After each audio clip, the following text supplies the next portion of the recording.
Piyai saking Jakarta Timur ngersakaken kadung tresna ingkang nembang Umi Hafifah dengan tali asih senilai nyawa ngundak aku diutang langsung tak cash saya.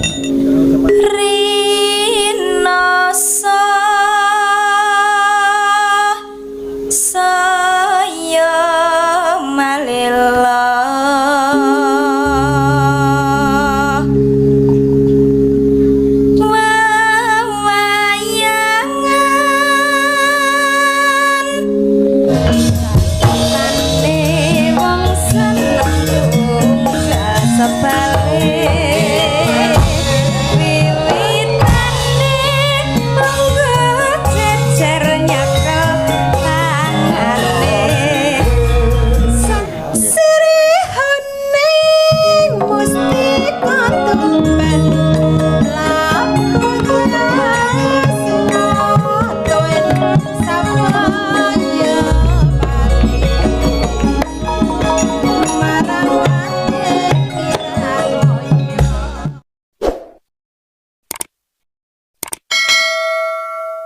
iki lho Nduk, Umi mau ana sing ngersake kadung tresna iki lho enek sawerane iki saking Bapak Edi Sumarno. Pak Marno. Iya.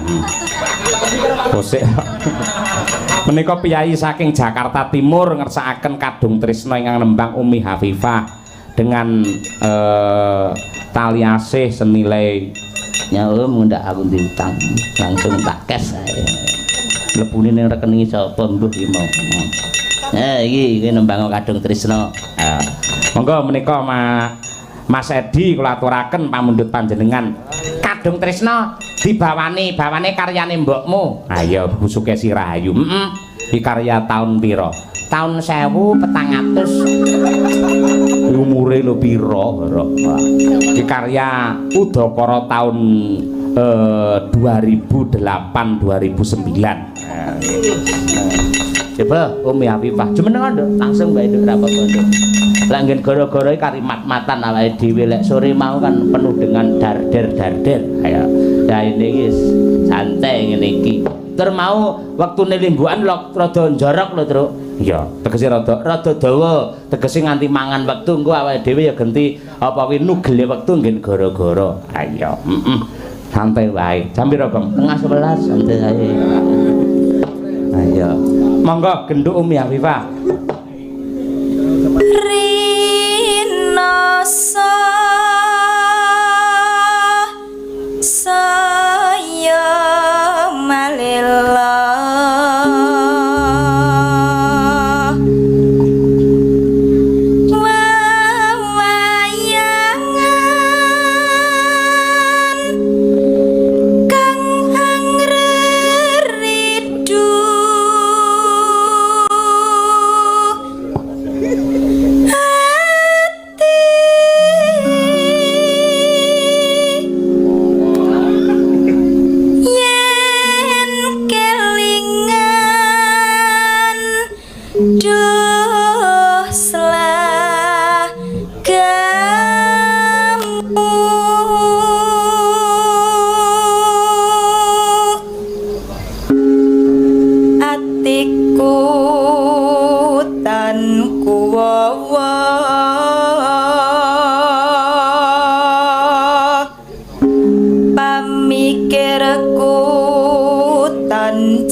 rasaku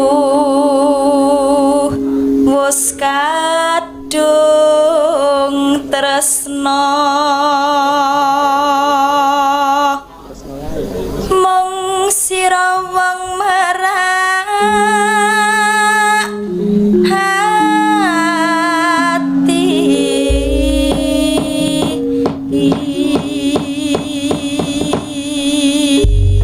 Terima kasih.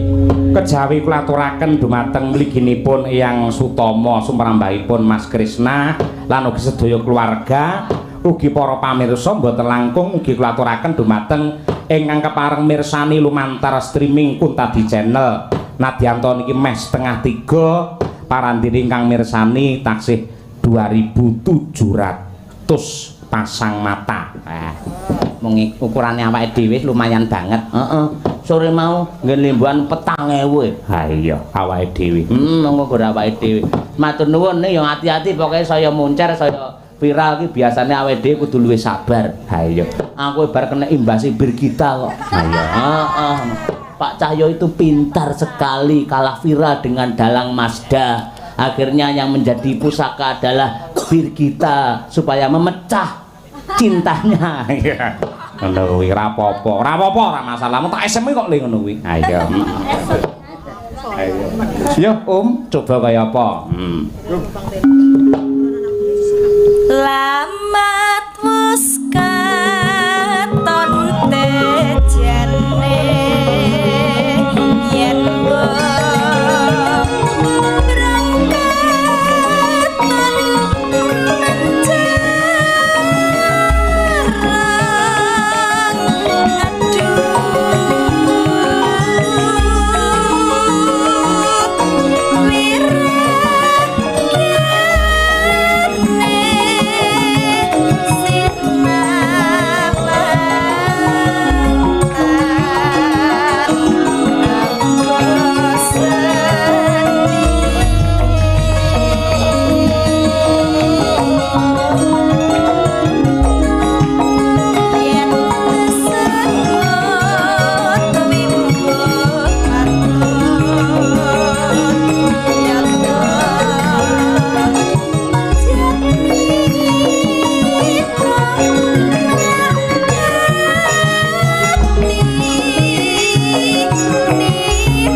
salam kagem Mas Taslim.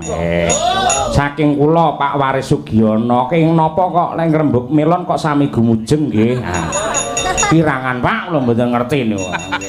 Nyutane kanca-kanca niku. Ngono ditakokke Horok. Oh, bar iki Pak Taslim bar klarifikasi gawe video dhewe. Dados ngeten Dimas. Monggo sing ngrungokne sing ndelok ya nek sing tuweke kabeh celuk Dimas.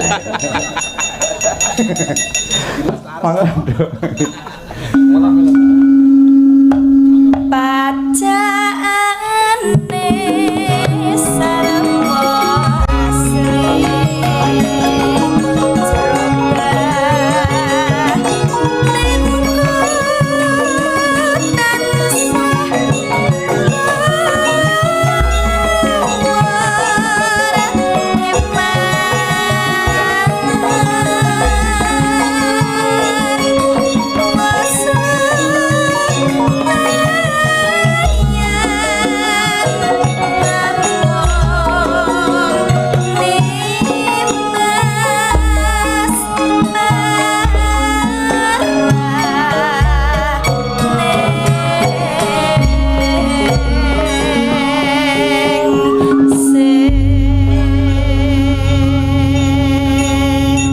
asri Umi Hafifah. Ugi menika saking ketua paguyuban RT 3 dan 4 Desa Sangen lagunipun Sri Huning. Tapi diaturaken menika Mbak Tri Astuti ayo Mbak engko syukur ditayubke sampeyan bergas. Ayo ning sadurunge anu kula nyuwun bawanipun dumateng ayo Mas Taslim yo. Ayo coba kaya apa.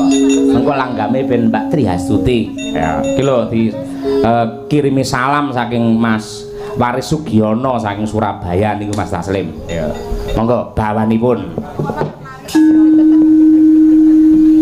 Putri kang Lestieng warani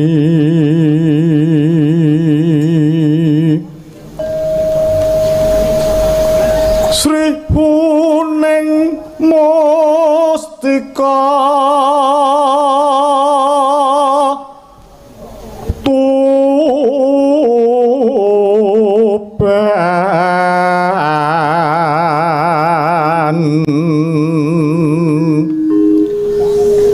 labuh tresna prapteng layon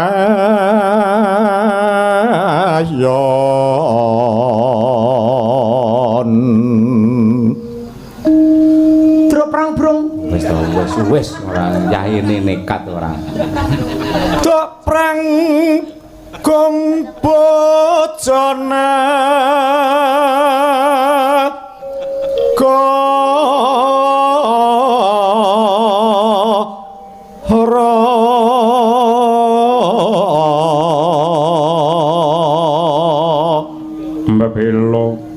bebelo wirat moyo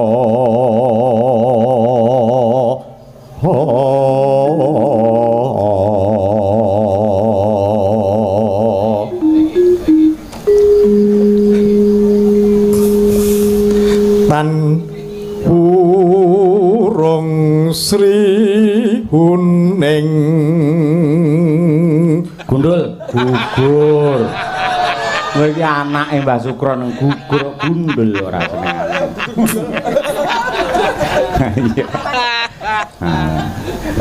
Gundul anu yo Mas Tasrim monggo malah katut kowe lho ora senengane Monggo Kang Mas Dimas ingkang nyuwun Kang Mas ayo gugur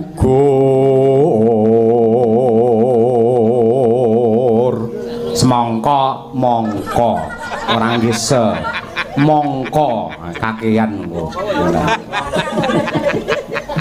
monggo nggih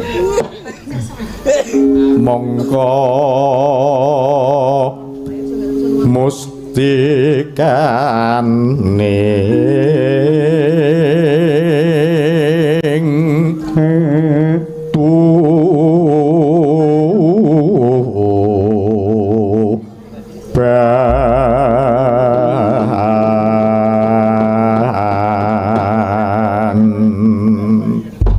matur nuwun Kakang Prabu nggih monggo Mbak Yurara Dewi nggih Triastuti coba kaya apa Rara kuning. Ya ora to, aja sampean lara kuning. Piyayi terus ceria ngono ya ora gampang lara. Lah kok anggere metu kutut manggung dhek sehat. Kula nek gending mumet Pak Yoyo, mengke medal kerokan lho. Ha iya to. Ora metu gending pisan iki.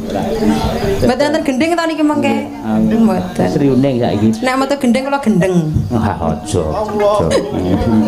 iman-iman nganti sampean gendeng tenan rayan sing ngedusi ora. Waduh. Sopo sing rayan ora. Ya Mbak, buka celuk jenengan Mbak. Ya. Sri Huning Mustika Tuban. Ayo. Sri Huning Mustika Tuban.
Kan apa enek keliru aku Pak. Dadi kan keliru gak disalahkan to. Lho aku iki lho ora mbantah piye-piye. Lah kan ento sama mbantah. Komen piye-piye. Lah sampean ngerti aku koyo piye ngoten no. Lho bocah-bocah kuwi sing ngenyek aku iki biasa, wong aku ora pati krungu kupingku sing tengene ra krungu. Iki kene sapi kene kebo ngono. Ndak apa-apa to. Ora apa-apa. Oh, arep negari monggo, arepe negara monggo, arepe sumari boleh. Masa negari wit, Pak. Iya. Mboten masalah, Mbak. Jumari. Matur sembah nuwun, matur sembah nuwun. Ugi ka lho. Nang nggen apa kuwi sebelah sinden ki enek bocah nom-nomane aku trenyuh banget ya, Truk. Ing atase jam yaene panjenengane isih do seneng wayang.